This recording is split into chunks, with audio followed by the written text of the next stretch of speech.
Hey folks, welcome back. So sorry for not posting for a little bit. I've had my health ups and downs recently. Lots going on in my life. This just arrived in the post today, the Cypher System starter set. So I thought I'd ease my way back in. I'm just doing a little first impressions video here. I know it's supposed to be in the box. Obviously I backed the backer kit campaign for this starter set. So this starter set I've been anticipating for a while because the Cypher System is not difficult to understand once people get into it, but I think there's some base assumptions that are a little bit of a change in mindset for those who are accustomed to things like D&D, where you have hit points and you have certain assumptions built in about character progression and about narrative and how it all fits together. Cypher System comes from Monte and Sean K. Reynolds, as you can see here on the bottom. Its greatest claim to fame, and I think its greatest asset, is how easy it is to run for the GM, because basically if you can set a difficulty number between 1 and 10, and if you can multiply things by 3, then you know how to basically do anything in this game. And all the roles are player facing. The GM doesn't roll any dice, so you get to focus entirely on building the narrative, setting up cool set pieces, playing around with monsters and traps and treasures and weird stuff, and the players get to deal with all the actual action. So that offloads quite a lot from the GM's head, which I like a lot. And the Cypher System is, of course, a universal system and can cover a lot of different genres, albeit with a certain assumption that your characters will be relatively high powered. You're looking at people who are a little bit special, generally speaking. And even at the first tier, because there are tiers here instead of levels, they will have a reasonable amount of power to affect the world. Now, this is a first impressions video. So first impressions, looking at the box, I have to say I'm a little bit disappointed with the presentation. These days I expect quite a lot from starter sets. Usually they're presented in really nice boxes that are thick, that can stand up to some abuse.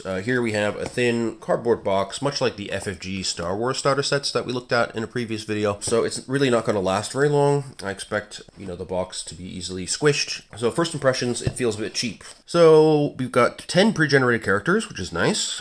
Shows the kind of flexibility and breadth of the system. We've got 2 different adventures, one in fantasy and one in science fiction, hence the 2 sets of characters, I suppose. Plus you get a 3rd downloadable adventure for free. One thing I wanted to say, however, and I've complained about this directly to Monte Games as well, is that for whatever reason, this is a physical only product. There's no PDF version of this starter set, and that's actually a huge issue for me personally, and for, I imagine, a lot of other people in my situation. Namely, I have disabilities, which means that I'm always playing online. So that means it's much easier for me to use a starter set when they all have PDF equivalents, like with every other system I own, essentially. And I can quickly send people their character sheets, and, I have handouts that are digitally presented already. I don't need to, scan them myself, or I don't know why they've given me all this extra work to do. To me, it's really an equalities issue, and for that reason, I've said until they make some changes about how they handle these kind of products, I'm not going to back any more of their Kickstarter or backer campaigns. That's just for me, but these issues matter a lot to me, so I just want to put that up front. I still love the Cypher System. I still think they do a great job with these books, but for now at least, they've promised me in a response that there is going to be more work towards accessibility, but they're not really giving me a good impression with their refusal to put this in PDF form. But in any case, as far as the physical components, it's interesting that there's a downloadable adventure, but nothing else is downloadable. It mentions the adventures can work with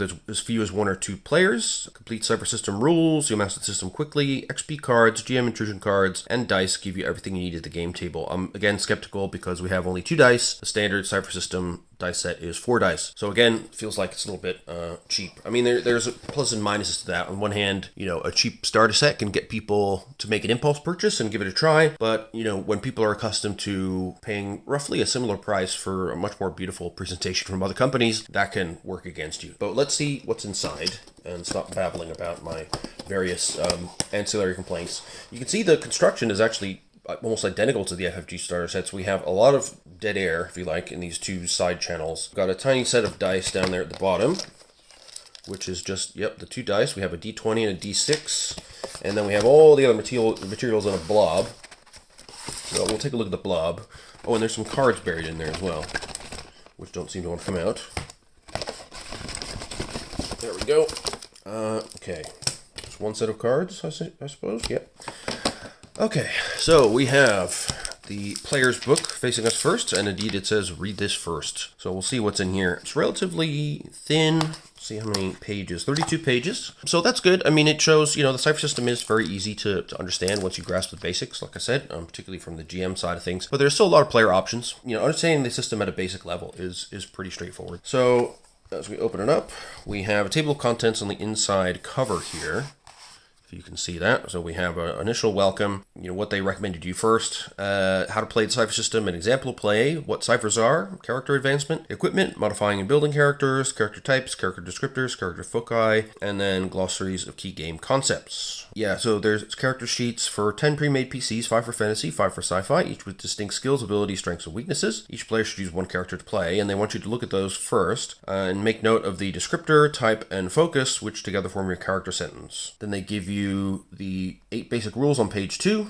There's a glossary on page 32 to clear those up. And if you want more explanation of the basic rules, then they recommend going through pages 2 to 6. There's an example of play on page 7, a page about ciphers, then character advancement, so you can, build up these characters over time if you wish. And then some stuff on equipment. They've added a lot of side notes in the margins here, like they do in the main Cypher books, which I really enjoy. So the pre-made characters, it says, have symbols like D, F, and T, these little circled letters here that tell you something is from your descriptor, focus, or type, but you can ignore those while playing the game. So I guess it just helps you visually to understand how different parts of the system interact with one another. So what are the 8 basic rules? There are 4 character types: warrior, adept, explorer, and speaker. So this is basically your class if you're playing another game. You have 3 main stats: might, speed, and intellect, and each is a pool of points that you can spend on things. That's another aspect that players coming from other systems can find confusing. Your stats are pools that you spend and lose and regain. They're not static attributes that stay the same throughout play. Thirdly, players make all the rolls. If the character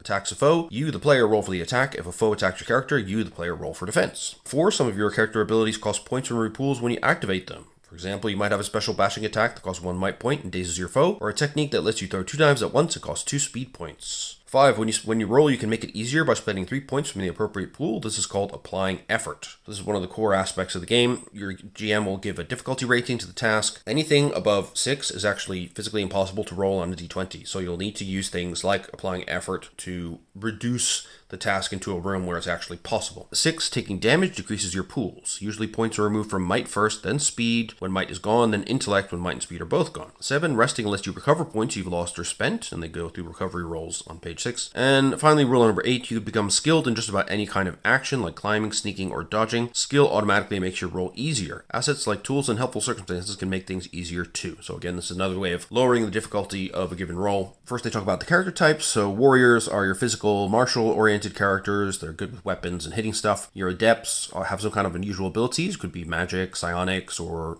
some kind of techno magic. Explorers use combat skill and knowledge to help accomplish their goals. And speakers are charismatic. They're kind of the faces of the party. They like to negotiate and engage in social mischief. If you're using the pre-made characters, that's all you need to know about, but they mention that if you want to go further, you'll need to look at the rest of the rule book to learn more about those. And they talk a bit about might, speed, and intellect. So on average, each character has about 8 to 10 points in each pool. So you spend points on activating special abilities, using effort, as mentioned in point number 6 of the 8 basic rules, and taking damage. So that's the other thing. Pools are not just used for doing things, they're also taken away when you take damage. So there aren't traditional hit points in that sense. When you lose all of your 3 different pools, then you're in trouble. You do take damage to your attributes, essentially, and that will in turn reduce your ability to spend pool points on your special attacks and abilities, and it will also reduce your capability in those areas. So there's a kind of a death spiral system in place, which I like. I think that feels more dangerous and interesting. Then they describe more about players making all the rolls. The key here is just to understand the target number and difficulty system. So task difficulty is always between 0 and 10. 1 being simple, 3 is demanding, 4 is difficult, 5 is challenging, and so on up to 10, which is impossible. And you take that difficulty from 0 to 10, multiply it by 3 to get the target number you need to roll on a d20. From 7 and up, you got 21 to 30. Those numbers don't appear on a d20. So to reach those numbers, you'll need to have assets or apply effort and find other ways to do what's called easing the task to reduce the difficulty. Hindering is the opposite of that, and that usually is applied by conditions or by the enemy doing things, which will in turn make the task more difficult for you and raise that difficulty level and then hence your target number. Okay.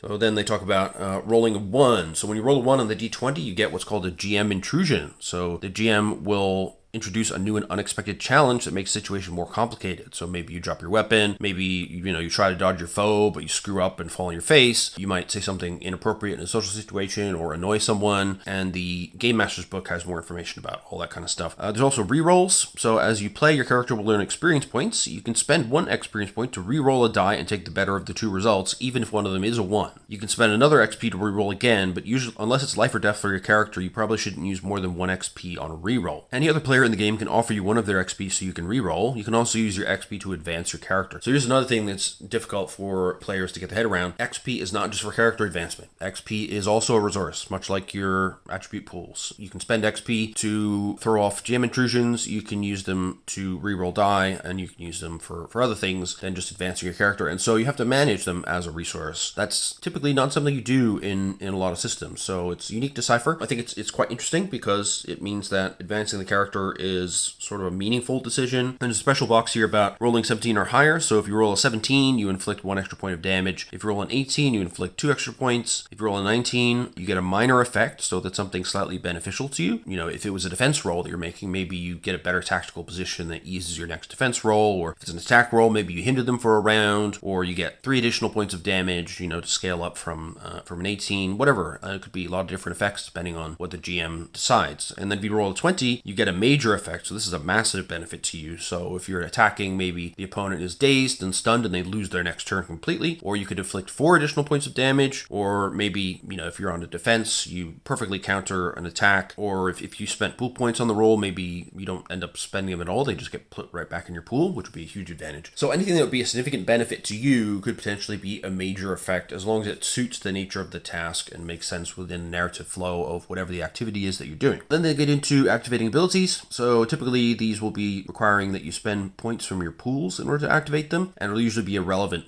pool. So if you're doing an attack, it'll come from might. If it's something to do with speed, dexterity, you use your speed points. And if you're doing mental powers or something like that, you'll use your intellect points. Your special abilities will always say how many points they cost. And then you also have your edge stat as well for each pool. Now your edge stat allows you to reduce the cost of activating the ability by the amount of edge that you have. So if your ability costs 3 might, but you have an edge of 1 in might, then it costs 2. And same applies if you're spending effort. So if you spend 3 points from the appropriate pool, you ease the task by 1 step, but again, you subtract your edge costs, but you can only do that once per action. You can apply effort to damage, so if you apply effort to your damage, like trying to get more might into your successful hit, then you will increase the damage by +3, which could make a big difference. Secondly, if you fail on an action, you can try again on your next turn. Combat actions don't count, we're talking about out of combat stuff. You can try again on your next turn, but you have to apply effort if you want to try again. So there's a cost if you fail an action. You can't just retry infinitely. Then they talk about distances, which are simplified into range bands in Cypher. So you have immediate, which is a few steps away. Short is anything further than immediate, but less than about 15 meters. Long is anything farther than short, but less than about 30 meters. And very long is anything farther than long, but less than 150 meters or so. Beyond that, the game will have specific distances, 1,000 feet, a mile, or whatever. Let's move on here to the next page. So then we get into taking damage. If an attack doesn't tell you what pool it affects, it inflicts might damage by default, and most normal physical attacks will inflict might damage. Most mental attacks, in fact, will inflict intellect damage. Some physical attacks, like diseases and poisons, can inflict speed damage, so watch out for that. Different enemies have different types of attacks and techniques that will potentially affect different pools, depending on what they're doing to you. So some characters and creatures also have an armor stat, so you can gain armor by wearing something physical, like chainmail, or using a special ability, or a Cypher, which we'll get to later on. And speed damage and intellect damage will bypass armor, so they only affect might damage. And your edge does not reduce damage to your pools. It reduces your effort spends, it reduces your activation cost for abilities, but it does not reduce damage. There's also a damage track that you have, which is noted here in the red box. You have a damage track with 4 categories. If none of your pools are at 0, you're called Hail and everything's normal. When one of your pools reaches 0, you're impaired, so that means applying effort costs 1 more point per level of effort. You don't get minor and major effects on your rolls, and you only inflict 1 extra point of damage when you roll 17 plus. That's pretty harsh. When 2 pools reach 0, you're debilitated. You can't take any actions except to move an immediate distance, probably by crawling. Speed pool is at 0, you can't move at all. When all 3 pools reach 0, you're dead, and you can't do anything. Some special attacks, like disintegration or powerful curses, can directly move you down the damage track, whether or not they inflict damage by deducting points from your pool. Those are really nasty ones. Then we have recovery rolls. So to make a recovery roll, you use the D6 in our pair of 2 dice here, and you add your tier. So the tiers range from 1 to 6, and in the Cypher system, and new characters start at tier 1. So you add those 2 numbers together, and that's how many points you get to put back into your pools, in any combination you like, up to your normal maximum. And you can make 4 recovery rolls each day. The first one takes only a few seconds, so 1 action in a combat encounter. Second takes 10 minutes, third 1 hour, and the fourth 10 hours. So that's basically your sleep overnight. And once you get your 4th recovery roll, which is your night of rest, then everything resets, and the tick boxes on your sheet can be erased, and you can have your 4 recovery rolls again. If using a recovery roll raises your stat pool from 0 to 1 or higher, that immediately moves you up 1 step on the damage track. So again, recovery, quite important. You can only use the first one in a combat situation. After that, each recovery roll takes more and more time, and so you'll need to take account of that. Then you have your skills. So there are 2 levels of being skilled in something. You can be trained or specialized. Being trained means the task is eased, and being specialized means it's eased by 2 steps. So difficulty is reduced by 2 levels rather than 1. If you are trained in a task in something else, like a descriptor or ability, also gives you training in that task, you become specialized and get your easement of 2 levels. You can also have assets, like if you're trying to force open a door and you have a crowbar, then you can use that as an asset to make the task easier. An asset will usually ease the task by just 1 step. An exceptional asset or 2 assets that work well together could ease the task by 2 steps. Right, then we have our brief example of play. Just a couple of pages here, so running through some basic roles, attack and defense. They went into ciphers, which give the system its name. So ciphers are one-use abilities that characters are supposed to pick up and expend quite a lot during play. They give you one-shot powers, so it could be a little bit of healing, energy blast. They could help you certain type of tasks, like a one-use lockpick. And there are 2 types of ciphers, depending on the game genre, so they can be manifest. These are physical objects, so things like technological bits and bobs or magical potions, or scrolls or what have you. Subtle ciphers are non-physical things like a blessing from a god or, some kind of burst of insight, eureka moment sort of thing. The GM can decide whether your particular game world is using both types of ciphers or one or the other. Most ciphers only work on the person who has them. If you're supposed to use it on another creature, like if it's an attack, then the description will say so. If you want to use a cipher as an attack, if it has that ability, then you'll have to make an attack roll. Ciphers don't cost pool points to activate, but if you need to make an attack roll, you can apply effort to it just like any other attack. And once you use the cipher, it's gone. But the idea is that you cycle through these quite quickly, and there's many hundreds of them scattered through different cipher supplements and in related games that use the same system, like The Strange or Numenera and so forth. So there are hundreds of ciphers out there of different types that you can throw into your games, and each character type will have only a few ciphers they can carry at a time, and ciphers will have a level. So usually that's randomly determined. You roll a d6 and add some number to it, and that level will describe some aspect of its effect. So they give an example of a level 4 curative cipher, which restores 4 points to your might pool, whereas a level 7 curative would restore 7 points. And we have character advancement. As you play through the Cypher system, you'll gain XP. They estimate you'll spend probably half your XP on rerolling dice, but you want to save at least some for improving your character. So what you can do, there are a few different ways to advance, and each of which costs 4 XP, and you do each once. So you can increase your capability. So you can gain 4 points to add permanently to your stat pools, might, speed, and intellect. You can allocate those 4 points any way you wish. You can move towards perfection, which increases one of your edge stats by 1. You can choose which one you want to improve. Extra effort, so your effort score increases by 1. That means that how many levels of effort you can apply to any role increases by 1. So if you're a tier 1 character, you can now apply 2 levels of effort instead of just 1. Each additional effort spend will cost additional points, however. So the first level of effort is 3 points, minus any edge that you have in that stat, and any additional levels of effort will cost 2 points. And then you can also choose a skill other than attack or defense, and you become trained in that skill. If you're already trained, you can instead become specialized in it, or you can instead choose one of your special abilities and become trained in using that. If you have an inability in a certain skill, then you can become trained in that skill to cancel it out. You can also do a few other things in place of those options. You can reduce your additional speed cost for wearing armor by 1. You can permanently increase your recovery rolls by +2. You can choose another ability from your type, such as a warrior learning swipe or an explorer learning danger sense. So once you've spent XP on 4 of these advancement steps, you increase to the next tier, which means you get new abilities, and these are described in the Cypher System rulebook. So the starter set covers only tier 1. Then we get into equipment. In comparison to other systems, equipment doesn't play a huge role as much as it does in other things. There are 5 price categories: inexpensive, moderately expensive, expensive, very expensive, and exorbitant. And you should think of each category as about 10 times more costly than the previous category. Your character type will tell you what equipment you start with. And basically, they're kind of taking a Call of Cthulhu sort of approach where, you don't want to worry about keeping track of costs dealt with on a more narrative basis. And there are different types of items that they talk about. So there are weapons. Again, everything is very simple here. So a light weapon inflicts 2 points of damage, but your attack with it is eased because it's fast. Medium weapon inflicts 4 points of damage. Heavy weapons inflict 6 points of damage, but you must use 2 hands. So this is big stuff like huge swords or big hammers or rifles, with a sniper scope, stuff like that. When in combat, you can use your action to make one attack. Some creatures and characters can use their action to make more than one, depending on what abilities they have. And your character type tells you what kind of weapons you know how to use. If you're using a weapon that you don't know how to use typically from your character type, then you will be hindered. Now, armor also falls into 3 categories: light, medium, and heavy. So light is enough for a little protection. Medium armor is sturdier, and heavy armor gives the most protection. Each kind of armor has an armor stat that tells you how much damage per attack it absorbs. Anyone can wear any armor, but wearing armor slows you down. When you use a level of effort on a speed-based action, the speed cost will increase depending on your level of armor that you're wearing, according to this little table here. If you have the type of warrior or explorer, you can choose an ability called practice in armor that reduces this additional cost, so you're better at wearing armor. You can only wear one type of armor at a time, but you can gain armor stats from other abilities like the adept ward ability. Shields, interestingly, don't give you armor stats. Instead, they give you an asset on your speed defense against attacks. And then we have a table of equipment. This is for modern stuff. So we have things like climbing gear, bolt cutters, binoculars, luxury cars, heavy sniper rifles, handcuffs, shotguns, pistols, all this kind of stuff.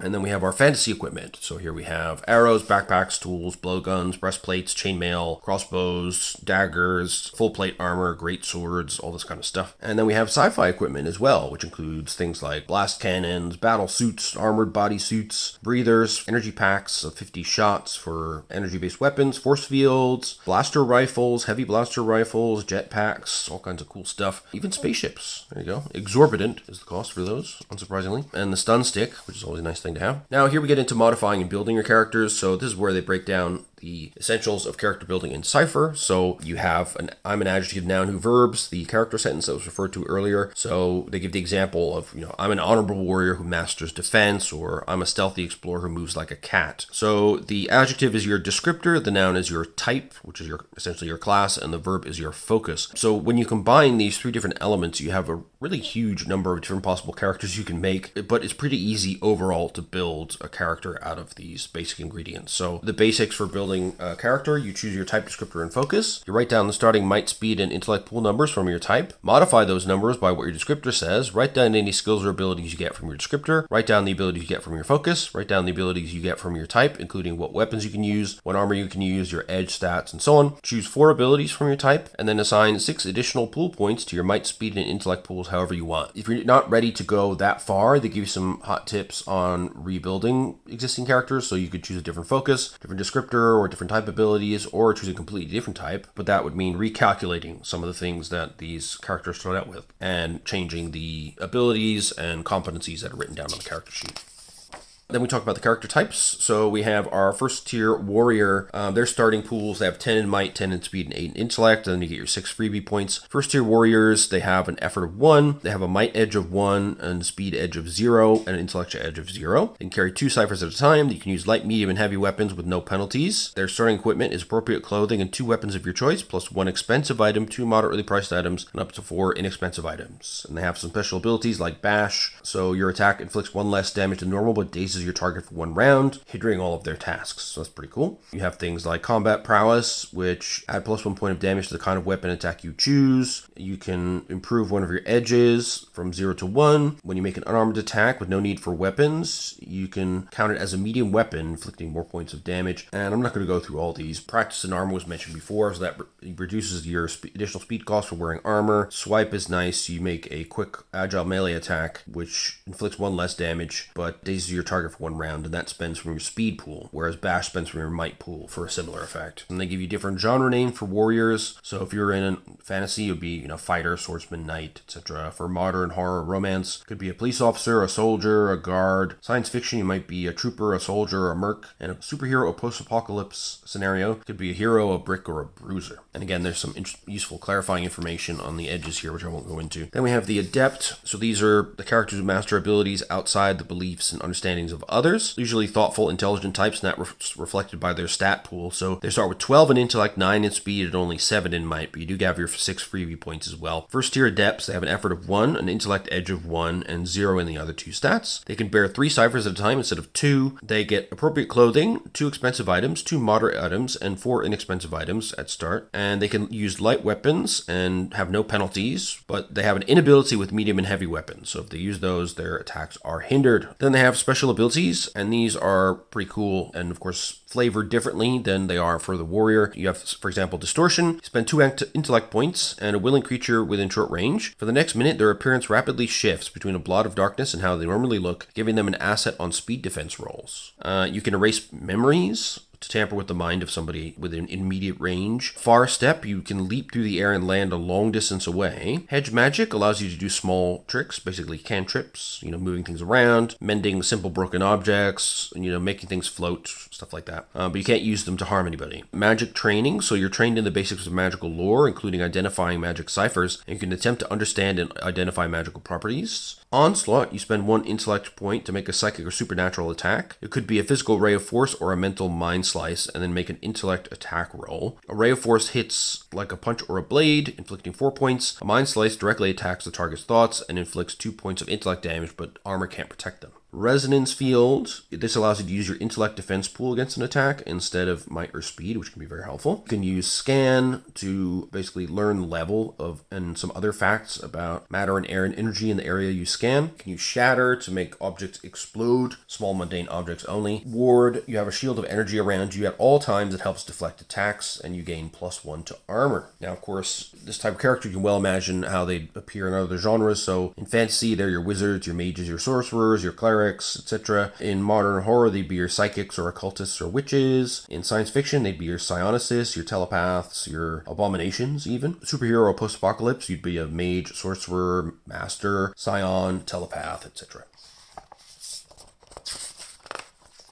Then we move on to the Explorer. So these are people of action and physical ability, fearlessly facing the unknown. They start with a might pool of 10 and 9 in speed and intellect, and plus their 6 freebie points. Their effort is 1. They've got a might edge of 1 and 0 in the other 2 pools. They can bear 2 ciphers at a time like the warrior. They get appropriate clothing, a weapon of their choice, 2 expensive items, 2 moderate items, and 4 inexpensive items at start. And they can use light and medium weapons without penalty. Explorer special abilities. At the start of the game, you can choose 4 of these if you're making your own character. So you can do things like block, so you can automatically block the next melee attack made against you within the next minute. You can spend a speed point to get a danger sense, basically make your initiative rolls easier. You can use endurance, so any duration dealing with physical attacks is either doubled or halved, whichever is better for you. You can apply effort to a navigation task, then you can apply an additional free level effort without any cost. That's pretty nice. You can also have some other stuff like no need for weapons, which are the warriors, muscles of iron for 2 might points. All your might based attacks for 10 minutes other than attack rolls are eased, so it's not for fighting, but it can help with things like climbing or navigating tough terrain, stuff like that. Practice in armor, much like the warrior, you can use that one. You can be practiced with all weapons. You can have surging confidence, so when you use your initial 1 action recovery roll, you can immediately take another action. Explorer is a flexible type. They can do a number of different things. Now, in other genres, in fantasy, for example, they'd be an adventurer or a delver. In modern days or horror, they could be an explorer, an athlete, a spelunker. In sci-fi, they might be an adventurer, a wanderer, a planetary specialist. In superhero post-apocalypse, they could be an adventurer or a crime fighter.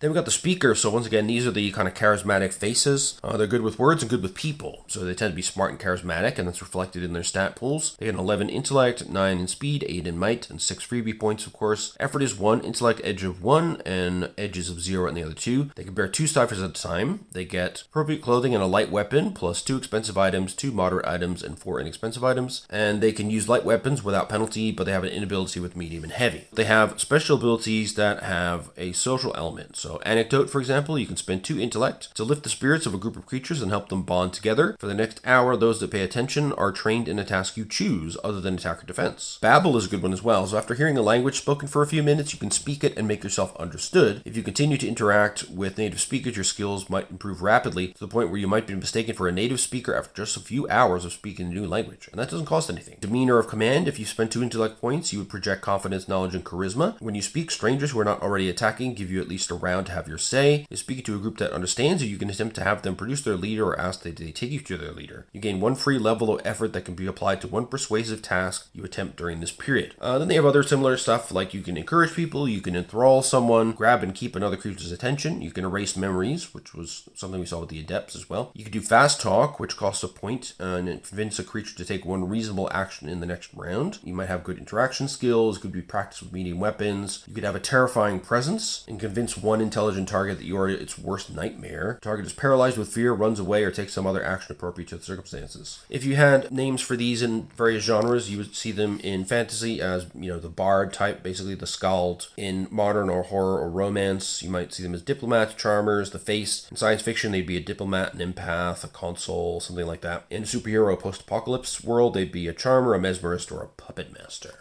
Then we get into descriptors. So this is something that flavors what your character does. So for example, if you're clever, you're quick-witted, you think on your feet, you get +2 to your intellect pool. You get skill in all interactions involving lies or trickery. You get a skill for being trained in defense roles to resist mental effects. And you are trained in identifying or assessing dangers, lies, quality, importance, function, or power. But you have an inability at retaining simple lore, knowledge, or understanding. So those kind of tasks are hindered. So each descriptor has bonuses to a particular pool, some skills, and then inability, and then it will give you access to certain kinds of equipment possibly, or other aspects. So in this case, with clever, you get the additional equipment. Thanks to your clever behavior of being able to see through the schemes of others, you can have an additional expensive item. Fast, so you're fleet of foot, giving you +2 to your speed pool. You're trained in running, and you can move a short distance and still take another action in the same round, or you can move a long distance as your action without needing to make any kind of roll. However, your inability means that you're a sprinter, not a long distance runner, so might defense rolls are hindered. Stealthy, you would be sneaky, slippery, and fast, get +2 to your speed pool, trained on all stealth tasks, trained on all interactions involving lies or trickery, but you have an inability because you're sneaky but not speedy. All movement related tasks like climbing, jumping, or running are hindered. So you get the idea. These descriptors really do give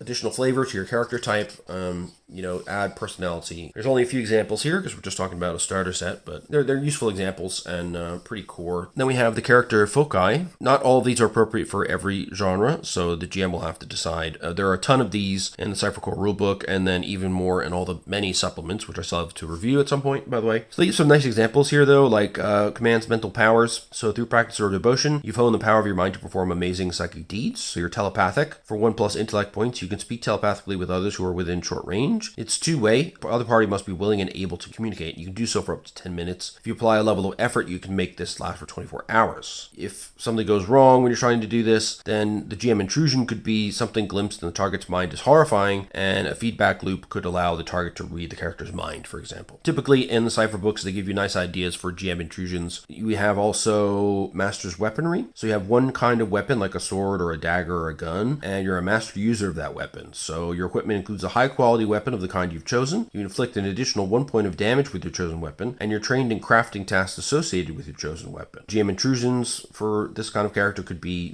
weapons breaking, weapons being stolen, weapons being dropped or forced out of your hand. Focus gives you a unique kind of niche within your party, and it should be something different from the others within your party. Again, further characterizes who you're playing and what their main areas of interest are and what their main powers are. And we got some more here. Pilot StarCraft. Obviously, that's specific to a certain type of milieu. You're not going to have that in most fantasy settings, but it gives you the ability of pilot, so you're trained in all tasks related to piloting a starcraft. Generally speaking, these are speed-based tasks, but using sensors and communication will be intellect-based tasks. You have flex lore, so after each 10-hour recovery roll, when you have access to a high-technology digital reference library, such as in a spaceship or learning center, choose one field of knowledge related to a specific planet or other location. You'll be trained in that field about that location until you use this ability again. Your intrusions then could be your spacecraft getting lost or breaking down. You could get attacked in space. You could find an alien stowaway that complicates things. You can also be somebody who talks to machines. You have machine affinity, which means you're trained in tasks involving electrical machines. And you have distant interface, so for 2 intellect points, you can activate, deactivate, or control a machine at long range as if you were next to it. So you have a certain ability to interact wirelessly with electronic devices. To use this ability, though, you must understand the function of the machine, it must be your size or smaller, and it can't be connected to another intelligence or be intelligent itself. A GM intrusion in this case could be that the machine malfunctions or acts unpredictably. And there you go. So we have our glossary at the end, just reminding what all these specific terms mean. And here they give you a nice picture of all the different stuff you can currently get for Cypher. I have all of these, so you will see reviews of the ones I haven't covered yet at some point. Alrighty, then we have the Game Master's book. Read this second. So this looks like a similar length, and indeed, yes, it is 32 pages. I'm going to try and pick up the pace a little bit here. So running the game, this is going to be pretty good advice for new players. From page 8 onwards, we're going to get into the meatier stuff in terms of mechanics and how you deal with ciphers and stuff like that. So as they mentioned, the most important overall task is to just rate difficulties on 1 to 10 and, make distinctions between stuff that most normal people can do and something that trained people can do. So it helps to think about things in that way. If you're a physically athletic person, you want to jump over a fence, it's probably easy for you, whereas if somebody's really out of shape and chunky, then that would be difficult for them. And they give you some examples of, the task difficulties, how we would describe them, the target number, and then guidance. A standard task is a typical task requiring some focus, but most people can do it. Demanding means your full attention has to be focused on that. Most typical people would have a 50-50 chance. And when we get to 6, which is the highest difficulty you can actually roll on a d20, because the target number is 18, then normal people almost never succeed. So you'd have to be a little bit special. And of course, there are impossible difficulties, which are 7 and above, but you need to possibly reduce those with levels of effort, spends, assets, and other stuff like that, or hindering your opponent to reduce their level. Then those impossible difficulties will become possible, even if only narrowly so. If you want to push players in a certain direction, you can use GM intrusions to help you do that. Now, the rest of the rules, so they tell you a little bit about armor, how some attacks ignore them, like poison, mental attacks, stuff like that, and the description of the attack will tell you. There's also ambient damage, which is damage that affects everything in an area instead of directly attacking any specific creature. So that's like being in the heat of a desert or lava flowing around you or something like that. That typically ignores most armor, but there's certain special armor that can protect against ambient damage. So if you're in an Arctic freezing environment, which would normally damage you, but you're wearing specialized clothing, then that will give you protection against that cold damage. Now they give you some guidance on awarding XP. So experience points should be given when players make discoveries. It's not really for defeating monsters or looting treasure. It's for realizing new insights about the character's goals, their role in the story, understanding the world around them, and stuff like that. It could also mean making inventions or discovering a new organization or learning about the outlook of a certain group. I mean, there's many different ways to make discoveries, but they recommend that at the end of any given session, you should award 1 to 3 XP to each PC for discoveries from that session. And of course, they have a set of 10 XP cards included, but it's a handy way for players to keep track of XP, and you can just physically hand them a card so they remember they have it. They talk about combat between NPCs and combat between PCs, although that hopefully won't be too common. They talk about cover. So if a character has partial cover, then attacks are hindered. If the entire body is behind something sturdy, then they can't be attacked unless the attack can go through it. So for example, if your character's hiding behind a full piece of wooden cover, but they're being attacked with a gigantic handgun or something, then that cover won't protect them from attack. Then you have the damage track, which again is explained here and is a powerful tool at the disposal of the GM. So defending talks about how there are different kinds of defenses that PCs might have to make. If a PC doesn't know an attack is coming, they can usually still make a defense roll, but you may decide that they can't use the relevant skills and assets like a shield or spend any effort on it because of the surprise element. PC can always decide not to do a defense roll, which means that they'll be automatically affected by the attack, and that could serve some kind of narrative purpose. As for falling damage, a character will take 1 point of damage for every 10 feet or 3 meters that they fall, and you can reduce this amount by a couple of points by making a level 3 speed-based roll. GMs don't make rolls that affect the game, so you don't roll for creatures, NPCs, or effects. Players will roll to defend against all that stuff. The only thing that you will roll is maybe to roll D100 on a table of random treasure in a horde or ciphers, or roll a D6 to find out what level a cipher is, but you could also have the players do that too if you want. GM intrusions are an important tool, which they mention again, second time already that's an important tool, but they don't tell you how to do it yet. They talk about healing, they talk about health instead of pools, NPCs which have just 1 stat for taking damage, which is health. Whatever kind of attack hits an NPC or a creature, they just take damage from that pool. However, if the attack affects something other than might, then you could add an additional effect to that attack. So, an intellect attack might hinder their attempt to do a psychic attack or something like that. So a character can assist somebody else and ease the task. If the helping character is trained or specialized, then the character is being helped gets 2 assets, easing the task by 2 steps. The character can also perform a somewhat different task that can complement what somebody else is doing, maybe distracting a foe, that could help the character make a sneak attack, for example. An NPC could attack one PC and a second PC could try to get them to attack them instead. That would automatically succeed, or sometimes they would need to do an intellect action for that to work, but in any case, so the second PC who's trying to draw the attack, their defense is hindered by 2 steps because they're making themselves an obvious target. They talk about initiative. So initiative is a speed-based task that you can learn as a skill. Player whose task rolls equal to or higher than the NPC's level get to go first, then the NPCs go, and then the players who roll lower than the NPC's level go. Players don't have to follow that exact order as long as they think it's fair. They talk about interacting with creatures, dealing with surprise, like snipers or invisible creatures. Then, you can ease or hinder hinder actions on either side in the appropriate direction. They talk a bit more generally about task pools and skills, and trying again, which we know from the player's rulebook, you need an extra level of effort for the new attempt. Visibility, so sometimes you can have blindness or invisibility or total darkness, meaning the creature can't see their target, but they might use other senses to gain a general idea, but it will hinder their attack by 4 steps. If the creature cannot use any other senses, then their attack automatically misses. A character can also wait to react to another character's action, so they can say, I'm going to wait until this monster attacks, and then I'm going to do X. PC will make their attack before that stab finishes happening. And then we got some detail about ciphers, and then we've got a table of random ciphers. Now there's a small number of them here on this table. There's about 100 more in the main rulebook, and of course many more in the other supplements for the game. But they give you some examples of what ciphers can do. So they can be curative, they can give you extra combat effort, detonations, different types of damage, so they're grenades essentially. They could disarm people, they could give you bonuses to your eyesight or projectile force field, nullify gravity, boost your intellect, emit rays of cold force or heat, repel things, boost certain skills, give you a speed or strength boost, or they could teleport you or even enhance your weapons. But again, these are just going to last for a certain amount of time. You have to roll the level. And the form ciphers will take may depend on the genre. So in a modern era, it might be a cursed image or meme, a drug, a good luck charm, some kind of military prototype, or an app. In fantasy, it'll be a crystal or a potion or a powder or a scroll. In sci-fi, it could be a drug, an engineered life form like a nanotech injection or some kind of prototype device or virus. Then we get a list of the different ciphers, and we'll go through all of them because we've seen them in the main cipher rulebook, and you get a general idea from the name what they're going to do. Finally, we get to GM intrusion. So basically, this is when you want to have a challenge face one of your characters and just complicate things for them. So it could be, a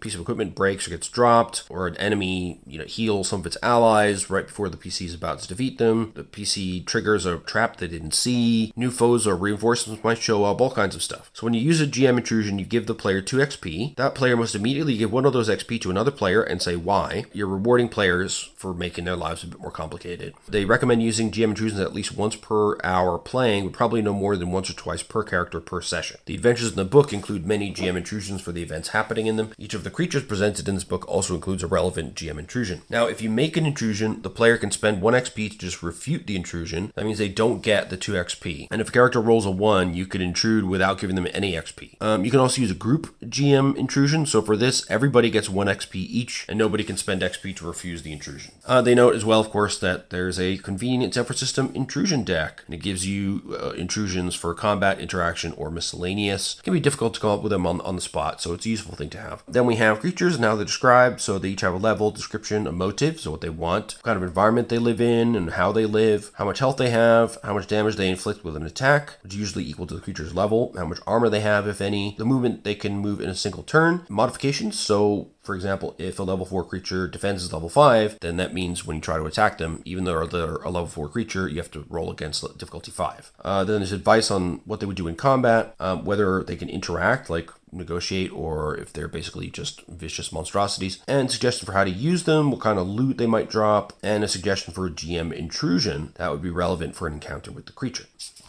And then we have some examples. So we have an abomination, level 5 creature, which means you'd have to roll 15 plus. Their motive is hungering for flesh. They consume living prey and great tearing bites. They have a 22 health. They inflict 6 points of damage, and they have an armor of 2 or 7 against radiation and energy. They have modifications, so their might defense is at level 6, and they can see through deception only at level 3, so they're not super smart. In combat, they'll use scavenge weapons, but in close range, they tend to bite. Targets damaged by a bite must roll might defense or descend 1 step on the damage track, because the abomination will tear off a big piece of flesh. Survivors might come down with flu-like symptoms a day later, and must succeed on a might defense task or begin the process of transforming into an abomination themselves. So already, pretty tough. And we have the Deinonychus. These are the velociraptors that we saw in Jurassic Park, which are not really velociraptors. Velociraptors were a lot smaller. They're difficulty 3. They hunger for flesh as well, and they tend to hunt in packs. They have 15 health, inflict 4 damage of 1 armor, but their perception is level 5, speed and defense is level 4. Due to quickness and overcoming obstacles and figuring out tricks is also level 4, so they're surprisingly smart. Bite, do 4 points of damage, and you need to make a might defense roll. On a failure, they'll hold you in place and automatically give you an additional 6 points of damage with his claws. While you're held, all your tasks, except breaking free, are hindered by by 2 steps. At the start of the dinosaur's turn, you can attempt a might-based task to break free. Failure means the beast automatically hits with its claws and inflicts another 6 points of damage. So that's basically how the creature listings work. Again, I won't go through all of them. You can see there's a few in here. We've got the Devil as well,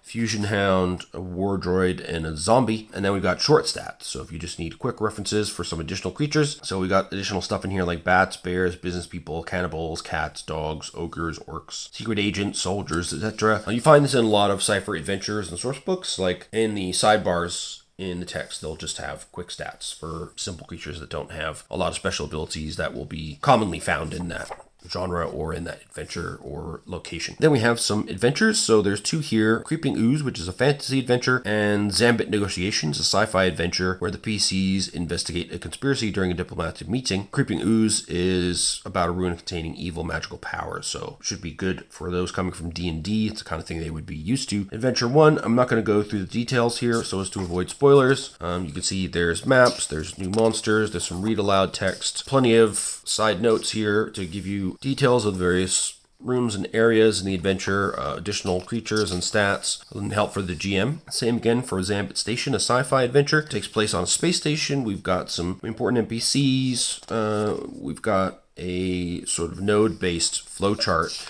We've got some filler NPCs, some social aspects, to try and figure out this plot that's going on. There's some different kinds of ciphers. We've got ideas for intrusions and all sorts, and then the conclusion. So these are definitely intended to be one-shots, very short adventures. But, to introduce somebody to Cypher, I think that would be reasonable enough. And there are, of course, plenty of nice adventure compilations and one-shots available on the Monte Games web store. Now we got a system cheat sheet.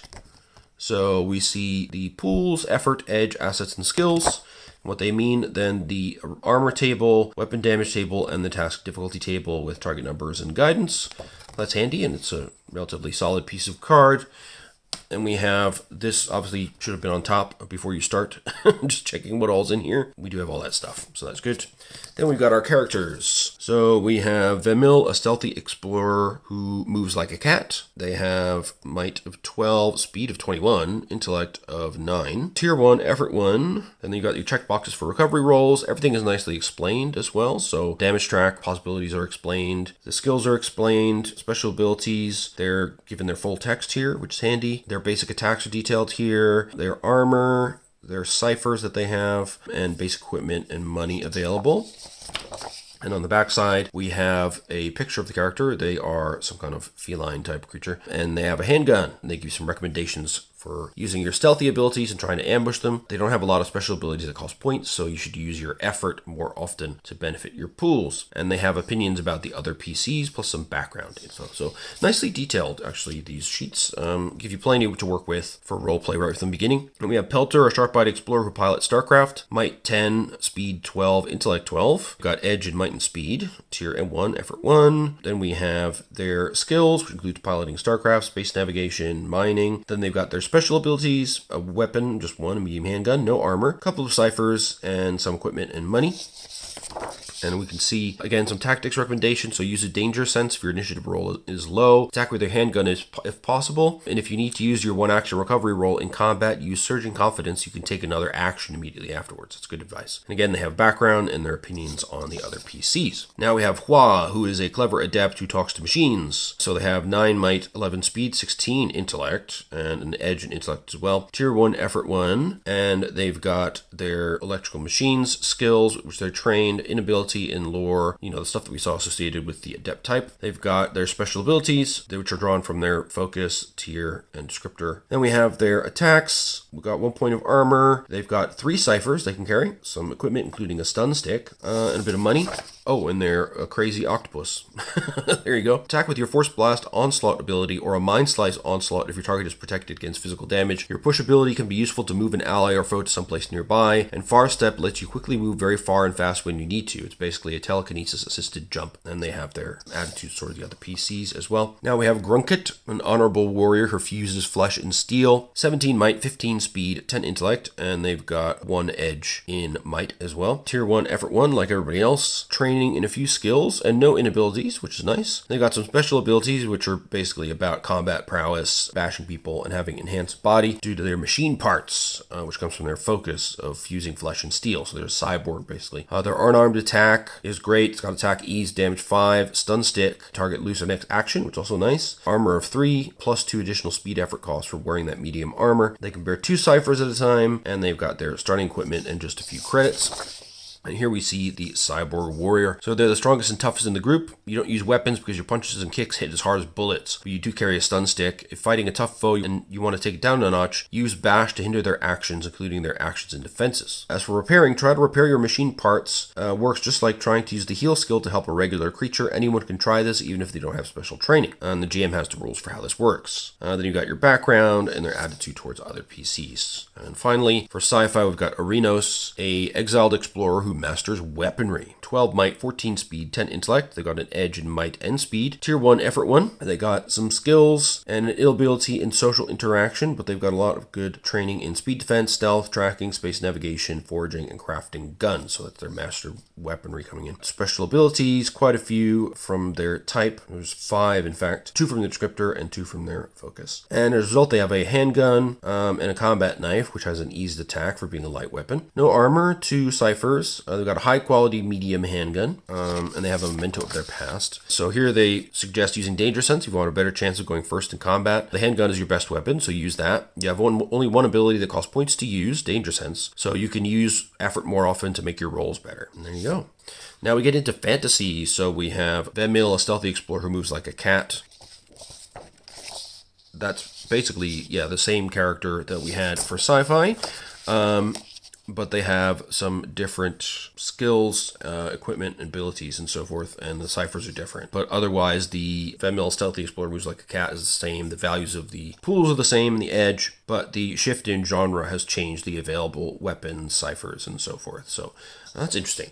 They kept the same character in that instance. But here we have somebody else, a new person, Ralan, a learned adept who bears a halo of fire. 9 might, 11 speed, 16 intellect with an edge of 1. Tier 1, effort 1 like everybody else. They've got inabilities in charm, persuasion, and etiquette, so not very charming, but they're good at alchemy, trivia, magical lore, and some other stuff. They can use the abilities of Shroud of Flame, Scan, Magic Training, and Ward are really useful. They can do a fire onslaught at short range, a mind slice onslaught at short range, which ignores armor, and they've got a dagger. They've got 1 armor, bear 3 ciphers at a time, and they've got some equipment, including a nice dagger and a book about magical lore, amongst other things.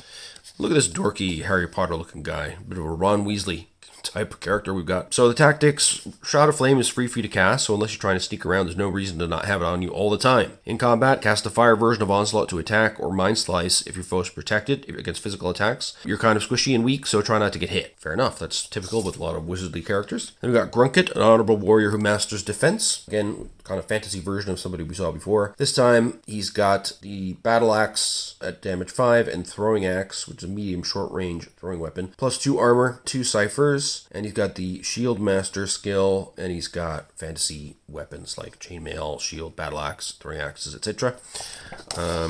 So this is the fantasy version of our cyborg friend from before. They recommend using your battle axe and applying might effort or speed effort to ease your attack or increase your damage. If you need to tank a dangerous foe so your allies can focus on attacks, use shield master to increase your defense. And if you need to push foes around, use control the field. Good advice. Now we got Ethan, a clever speaker who works miracles, a new character. This is a speaker, so kind of bard type. They've got 10 might, 10 speed, 16 intellect with an edge of 1. They're trained in persuading, public speaking, lies and trickery, resisting mental effects. Understanding and knowledge are an inability, however. Got special abilities for healing touch. The anecdotes and demeanor of command will help your allies, as will encouragement. Can use light weapons, and they have a good intellect pool. They've got a dagger, which is a light weapon to ease the attacks, no armor, 2 ciphers, and a very fancy dagger for their equipment. And here we have tactics. So sometimes you can stop a situation from turning into a fight by using demeanor of command and negotiating with the opposing leader. You're not personally good at combat, but by using encouragement, you can make all of your allies better at attacking or defending. So very much sounds like a sport character role.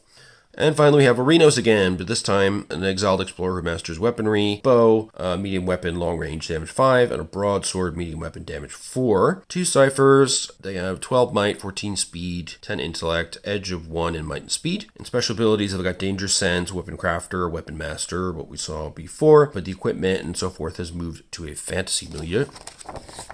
And we've got a different character portrait as well. So again, use Danger Sense if you want to go first in combat, and use your bow as your best weapon in this case. And since you have Danger Sense in this version as well, use that so that you can afford to spend effort on other things. So there you go, that's your 10 characters, although it's actually kind of less than that because a couple of them are actually the same. They're just switch genres, but I think that's actually quite useful. It shows people who pick this up how they can easily change a character from one genre to another. Then we have a big map here. So we have something for Entombed in Ice, and then we have the Creeping Ooze. Again, for the sake of spoilers, I won't show these for very long. If you want to cheat, you can pause the video, but we'll pretend that's not possible. So we've got XP, and they've got player tips. That's handy. Reminding you about using half your XP on rerolls, applying effort, and how that works.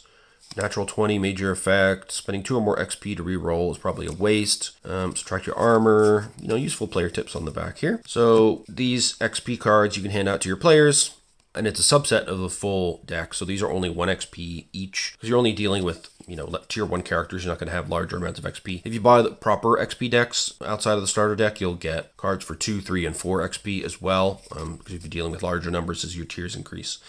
Then we have a GM Intrusion deck, which is really handy for the new GM approaching Cypher. So you can draw one of these and you get an idea for a GM Intrusion in combat, in interaction, and in miscellaneous. So for example, let's pick a card at random. The character might hit themselves accidentally with their own weapon, inflicting 2 points of damage. If it's an interaction, the NPC could be in a bad mood due to a pain or a physical ailment, and interactions are then hindered by 2 steps unless you can alleviate it. If it's a miscellaneous situation, the character is missing an important object or piece of equipment they thought they had. If they spend a couple of rounds searching, they realize that they're already wearing or holding it. It's kind of funny. Again, this is a tiny subset of the full-sized Intrusion deck, which has 100 cards. So this is just a little bit of a taster of what you're going to get if you buy the decks on the Monte Games store. The XP decks you don't need unless you're playing face-to-face. The Intrusion deck, though, is good to have physically, even if you're playing online, because personally, when I'm playing online, there's enough going on that I'd like to try and get away from using the screen for absolutely everything, and having a bit of tactility, having the physical books and physical cards does immerse me more in the experience. Now for the dice, these are 2 very basic engraved blue dice. We've got a D20 with no special features at all, and a D6 with no special features at all. They're typical average weight and size. Nothing wrong with them, but it'd be nice if they were special in some way. And they don't include percentile dice, which are not used in the adventures in the book, so I can understand why. Plus it reduces the cost a bit more, but again, it just makes the whole thing feel like, I don't know, they cut a few corners. Overall, it's difficult to say how I feel about this. I mean, on one hand, they give you 10 characters. You do have all the basics you need to get a taste of Cypher, which is the stated goal of this thing. But I feel like they've definitely cut corners in terms of the box, which is just feels and looks cheap. It is a bit of a shame that you can only deal with tier 1. I mean, maybe they could give you a little taste of tier 2, because I think, showing players where they can get to is also enticing. Like in the Star Wars set, you have the ability to advance your characters a little bit. Once your players learn the rules and get through the first adventure, they can download the follow-up, and they have a little bit of space to gain some skills and see how that works and how that feels, and that can really suck people in. But there's no opportunity here to do that because you're at tier 1 and there's no information about tier 2 whatsoever. So I think that's a bit of a shame. If I were designing the starter set, I probably would have included a bit of tier 2 action, given some more options for advancement that characters could do, and just give them a little taste of how powerful you can get, because there are 6 tiers in Cypher, and tier 6 you really start to feel like a demigod. At tier 1 you're still pretty powerful, like I said, but tier 2 is where I think you really start to see that, each tier is a big jump in power, and it is really meaningful to move up a tier. Yeah, and in general, I just feel like I wish they put a little bit more money into the presentation. I think the full color booklets are really nice. The dice are too basic. I think they should have included a full set of Cypher dice with the Cypher logos. They have them in the store. They should put them in the box. I always complain about games not including enough dice, and they've done it again with this one. The character sheets are good.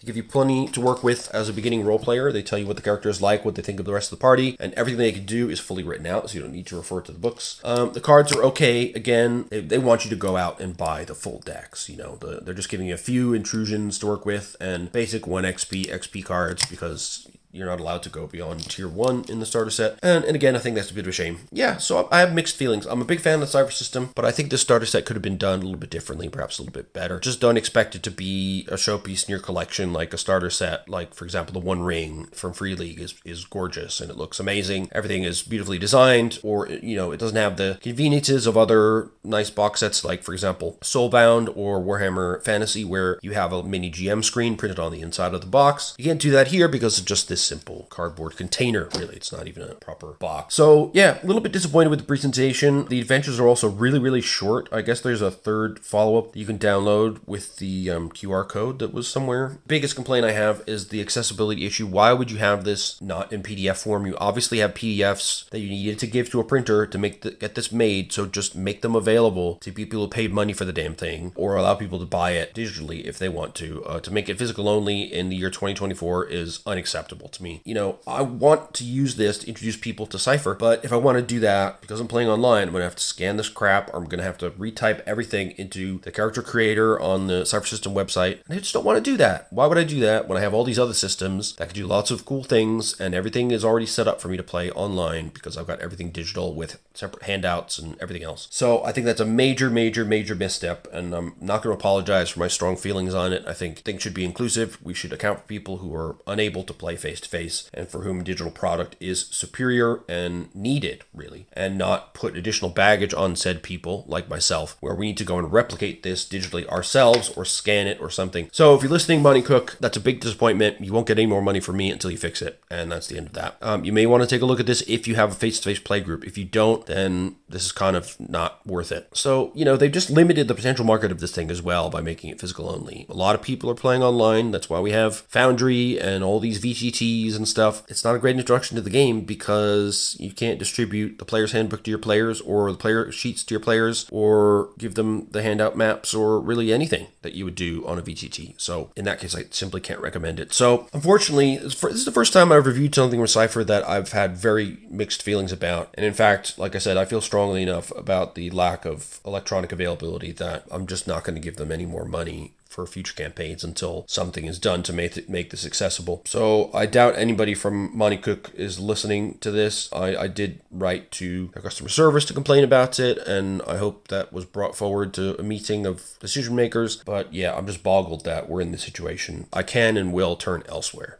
Monte Cook, looking at you. Anyway, with that having been said, that's my first look at the Cypher System starter set. As usual, it went on longer than I expected, but I hope you get something useful out of it. If you did like what you watched, then please click like and subscribe and the bell just to keep me motivated. I'm really hoping to hit 1,000 subscribers soon. That'd be a lot of fun. I really appreciate you guys supporting the channel, and if any of you want to support me financially, that'd be a big help because I'm going to lose my job in 6 months with the university. Hopefully I will have continuation of employment after June, but one never knows. So wish me luck. We'll see how it goes. But yeah, if you want to support me in that way, you can click the Ko-fi link down below to help me get through these lean periods that may well be coming my way soon. And if not, that's totally fine. I get that it's tough for a lot of people. So anyway, thanks for listening. Leave your comments below. I'm happy to chat if you have any more questions about this, or, you know, what do you think about the accessibility question? For me, it's a big deal. I've also got 2 disabilities. This is a big part of my life and affects everything I do. I feel strongly about it. If you have a different view, let me know. Or if you feel similarly to me, tell Monte Cook about it. Anyway, beyond that call to action, I should let you go. And I hope to see you in the comment section down below. Hope you stay well and things go well for you until we meet again in our next video. I hope to see you there soon. Okay, take care and bye-bye.